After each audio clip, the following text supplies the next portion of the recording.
छान जावई मिळालंय. छान गालावर खरी आहे त्यांची. हसरा एकदम. तुमच्याशी बोलतात का? दिवसात 5 वेळा फोन करतात? एकदा तरी तुमच्याशी? नाही तुमच्याशी एकदाही नाही? नाही बोलतात असे 5 वेळा 6 वेळा नाही. नाही पण ते 6 वेळा मुलीला फोन करतात. तुमच्याशी एकदा तरी बोलतात का? एखाद्या वेळेस. बरं तुम्हाला आतमध्ये इथे असताना कळतं का काय तिच्या की आता त्याचाच फोन आलाय असं मुलीच्या फोनवरून? कळतं तिच्या तोंडावरून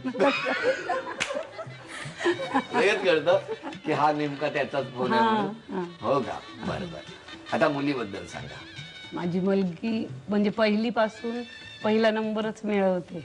हो, खूप हुशार आहे. आणखीन काय आठवणी सांगा शाळेतल्या? शाळेतल्या तर पुष्कळ आहे अभ्यासाच्या, पण तिची म्हणजे घरी तिचे आजोबा वारले ना तेव्हा 12-13 दिवस ना ती काहीतरी करत बसायची. अशी सगळ्यांमध्ये यायचीच नाही किंवा काम पण नाही करायची. काम जास्त असायचं तेव्हा. आणि मग 13व्या दिवशी जेव्हा आमच्या सासऱ्यांचं ते दिवस होता ना तेव्हा तिने एक पडदा करून आणला. तो पाहिल्यावर सगळेच रडले. म्हणजे तिने इतकं छान केलं होतं त्यांचं. आणि जेव्हा त्या दिवशी पाहिलं तेव्हा मला इतका आनंद झाला. खूपच छान केलं होतं तिने. पण तुम्ही लहानपणी तरी ओरडलात तिला? नाही ही खूप लाडकी होती आमची. आता ओरडते ना थोडी. आता ओरडतात का? लवकर नाही उठली की म्हणजे आता सासरी जायचंय लवकर उठायला पाहिजे. हो मग असं असतं आई सासरी आलं की लवकर उठायचं असतं? हो मग माहेरी उशिरापर्यंत झोपायचं आणि सासरी लवकर उठायचं.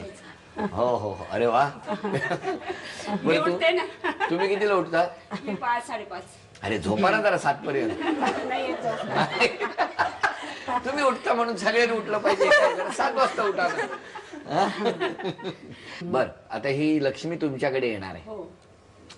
मग काय तुम्हाला मुली किती? काय मला एक तुम्हाला एक मुलगी. ती किती वाजता उठते? तिचं लग्न झालं. लग्न झालं म्हणजे 6ला उठते. अरे बापरे, लग्न झाल्यावर 6ला उठायचं म्हणजे मी तर केलंच नसतं लग्न.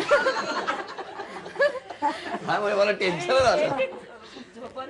नाही बरोबर आहे. पण लग्न झाल्यानंतर तिकडच्या सगळ्या पद्धती बदलतात, वागणं बदलतं, सगळ्या भिंती नवीन असतात घराच्या. अशा वेळेला तुम्ही काय सांगाल? इकडे ती परिवारामध्येच आहे, तिकडे आमच्याकडे पण कुटुंब परिवार आहे, त्यांना सांभाळून घ्यायचं. आणि विशेष म्हणजे मी तिला बघितलं नव्हतं.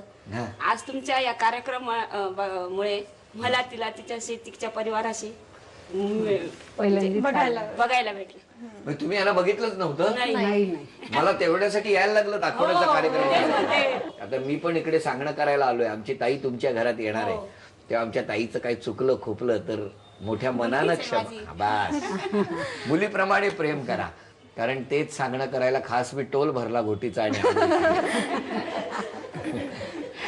ताई काय मिस करणार लग्नानंतर या घरातलं? या घरातलं सगळ्यांना मिस करणार, सगळ्यांचा लाड मिस करणार. सगळ्या बहिणी माझ्या सगळ्या बहिणी खूप मज्जा केलेली आम्ही इथे.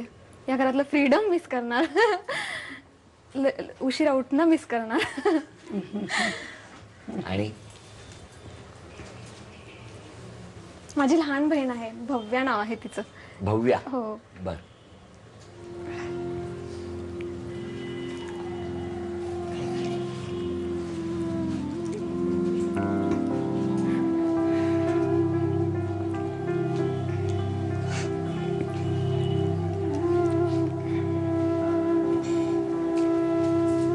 ये भव्या ये, बस तिच्या बाजूला, भेट तिला ताईला. आमची सगळ्यात लहान बहीण आहे, पण सगळ्यांना खूप मदत करणारी. लहान आहे पण इतकी समजूतदार आहे. आमच्या सगळ्यांमध्ये खूप समजूतदार. सगळ्याच बहिणी आहेत पण ही खूप समजूतदार आहे. मला प्रत्येक कामात मदत करणारी. मी वर्कशॉप घेते, समर कॅम्प घेते, सगळ्या कामात मला खूप मदत करते ती. रागवते मी तिला, सगळं ऐकून घेते आणि खूप मदत करते. खूप छान बहीण आहे ती एकदम. भव्या बोल, काय वाटतंय? तू मिस करशील ताईला लग्नानंतर? खूप.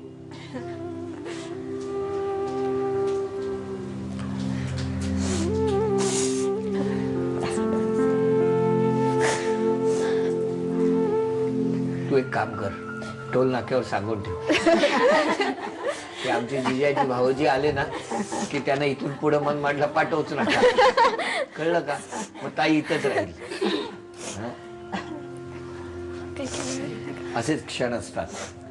ताईला आपण एवढंच म्हणूया, दिल्या घरी तू सुखी राहा. आणि तुम्हाला सांगतो, या अशा क्षणात बदलणाऱ्या या आत्ताच्या क्षणासाठी ताई सगळ्यांसाठी काहीतरी खायला घेऊन ये 1 मिनिटात. बघूया व्यवस्थित डिश तू सजवून आणतेस का, आम्हाला बघायचंय. सासूबाई पहिल्यांदा आल्या आहेत, कळलं का? हा, 1 2 3.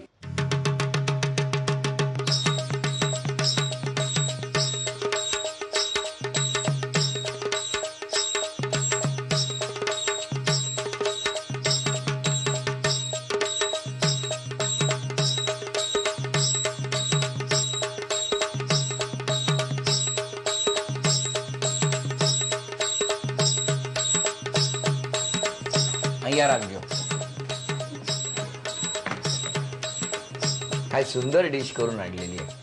चेहरा आहे तो, हा, स्माइलिंग चेहरा आहे असा, 2 डोळे. अरे बापरे. हा हा हा हा, इतकी सुंदर आहे की ती खरं तर कोणी खाऊच नाही, फक्त बघावी अशी डिश आहे. पण शेवटी पदार्थ खाण्याचे असल्यामुळे खाल्ल्याशिवाय पर्याय नाही. इतका रडलीस काय उपयोग नाही. म्हणजे